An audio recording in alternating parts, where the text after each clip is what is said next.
વડોદરા શહેરમાં નવીન કલેક્ટર કચેરી ખાતે વડોદરા શહેર કોંગ્રેસ દ્વારા વિપક્ષના નેતા ચંદ્રકાંત ભથ્થુ અને વડોદરા શહેર કોંગ્રેસના પ્રમુખ ઋત્વિજ જોશીની હાજરીમાં પૂરગ્રસ્ત વિસ્તારોમાં ઘણા દિવસોથી હજી પણ પૂર પીડિતોને આર્થિક સહાય નથી મળી રહી તે બાબતે આરએસીને રજૂઆત કરવામાં આવી। વડોદરા શહેર કોંગ્રેસ દ્વારા નવીન કલેક્ટર કચેરી ખાતે પૂરગ્રસ્ત વિસ્તારમાં આજ દિન સુધી ઘણા સમયથી પીડિતોને સરકારી આર્થિક સહાય મળી નથી તે બાબતે રજૂઆત કરવામાં આવી હતી અને સાથે સયાજીગંજ વિધાનસભામાં પરશુરામ ભઠ્ઠામાં આવેલું નટરાજ ટાઉનશીપ જે વ્યક્તિએ જીવ ગુમાવ્યો છે અને પૂરમાં જેને પણ પોતાના જીવ ગુમાવ્યા છે તેવા વ્યક્તિને 25 લાખ રૂપિયા મળવા જોઈએ અને જે પૂરગ્રસ્તોને આર્થિક સહાય નથી મળી તેને આર્થિક સહાય મળવી જોઈએ તેવા અનેક મુદ્દાઓને ધ્યાનમાં લઈને આજે નવીન કલેક્ટર કચેરી ખાતે રજૂઆત કરવામાં આવી હતી અને સાથે અલ્ટિમેટમ આપવામાં આવ્યું છે કે 3 દિવસમાં આ રજૂઆતને ધ્યાને લઈને કરવામાં આવે તો વડોદરા શહેર કોંગ્રેસ દ્વારા ઉગ્રમાં ઉગ્ર વિરોધ પ્રદર્શન કરવામાં આવશે તેની જવાબદારી કલેક્ટરની રહેશે તેવું વડોદરા શહેર કોંગ્રેસ પ્રમુખ ઋત્વિજ જોશીએ મીડિયા સમક્ષ જણાવ્યું હતું અને સાથે વિપક્ષના નેતા ચંદ્રકાંત ભથ્થુ પણ ઉગ્રમાં ઉગ્ર વિરોધ દર્શાવ્યો હતો અને મીડિયા સમક્ષ જણાવ્યું હતું। અમે તો આખો વડોદરા શહેરમાં લગભગ એરિયા બાકી છે, 30-40% થયું હશે ને એ બી લોકોના ઘરે પૈસા નથી પહોંચ્યા। સવાલ એ છે કે કલેક્ટરશ્રીએ એવું કીધેલું કે 4-5 દિવસમાં થઈ જશે અને સરકારી જગાને કોઈએ દબાણ કર્યું હશે તો મહિનામાં હું તોડી નાખીશ। આજે મહિનાની ઉપર થઈ ગયું છે અને ખાસ કરીને અમે આવ્યા હતા કે માધુરી કરીને દીકરી છે, નટરાજ ટાઉનશીપમાં રહે છે, એ 3 દિવસ સુધી પાણી ભરાઈ રહ્યું, એનો પતિ નીચે નહીં ઉતરી શક્યો, દવાઈ નહીં મળી અને માણસ ઓફ થઈ ગયો। કાયદાનો અભાવ, કાયદાનું જ્ઞાન નહીં એટલે અંતિમ વિધિ કરી દીધી। પણ ટીવીમાં આવ્યા પછી પ્રાઇવેટ સંસ્થાઓ એને પૈસા આપ્યા, પણ સરકારમાં બેઠેલા સરકારે જે કરવું જોઈએ, કાળજી રાખવી જોઈએ, ત્યાં સુધી લોકો પહોંચ્યા નથી। કેશ ડોલ તો ધીમી ગતિના સમાચાર ચાલે છે। એટલે લોકોને જરૂરત આજે હોય, લારીવાળાનું બધું ગુમાવી દીધું હોય તો અંદર માલ ભરવા માટે બી પૈસા જોઈએ કે નહીં? સર્વે ચાલી રહ્યું છે, પેલું ગાળો ચાલે ને, માળ ખેડ ચાલ્યો જાય છે, આ પ્રમાણે સરકાર ચાલતી હોય યાર। કેશ ડોલ મળી જવી જોઈએ, ઘર વખરીનો સામાન મળી જોઈએ, ઝોપડપટ્ટીમાં અનાજ મળી ગયો તો છોકરાઓને ખવડાવવા માટે અનાજ જોઈએ યાર। નાની નાની દુકાનોમાં નુકસાન થયું તો તાત્કાલિક મળવા જોઈએ, એની જગ્યા પર સર્વે કરવા જાય તો ભલે તારી પાસે રેશન કાર્ડ નથી, તારી પાસે બેંકમાં ખાતું નથી, એટલે રૂપિયા ના હોય તો ના ખોલે ખાતું, એટલોય ભાન નથી। અને ના હોય તો તમે આજુબાજુવાળાને પૂછી દો કે ભાઈ અહીંયા રહે છે કે નથી રહેતો, અને ઘરમાં જઈને જોઈ જાઓ પલળ્યું છે કે નથી પલળ્યું, એવું કશું નહીં તમારી પાસે નથી। એમના કાર્યકર્તા આવી જાય, કેસ લગાવીને ફરે સાથે સાથે, એટલે હું ધંધો માંડ્યો છે। લોકોથી સરકાર બનતી હોય, સરકારથી લોકો નથી બનતા, અને કોઈ પણ સરકાર હોય લોકોની હોય, પાર્ટીઓની ના હોય।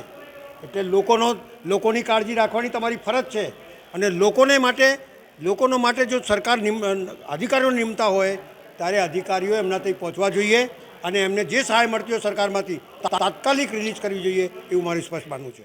વડોદરા શહેરના ભ્રષ્ટ શાસકો, ભ્રષ્ટ બીજેપીના નેતાઓના પાપે આ વડોદરા પાણીમાં ડૂબ્યું।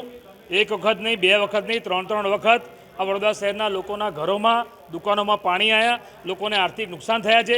આ કલેક્ટર ઓફિસથી જે આર્થિક સહાયના નામે, જે સર્વેના નામે જે ભ્રષ્ટાચાર થઈ રહ્યો છે, ભ્રષ્ટાચાર એટલા માટે કહું છું કે આજે પણ વડોદરા શહેરના 50% વિસ્તાર એવો છે કે જ્યાં સર્વે થયો નથી, જ્યાં આર્થિક સહાય નથી પહોંચી।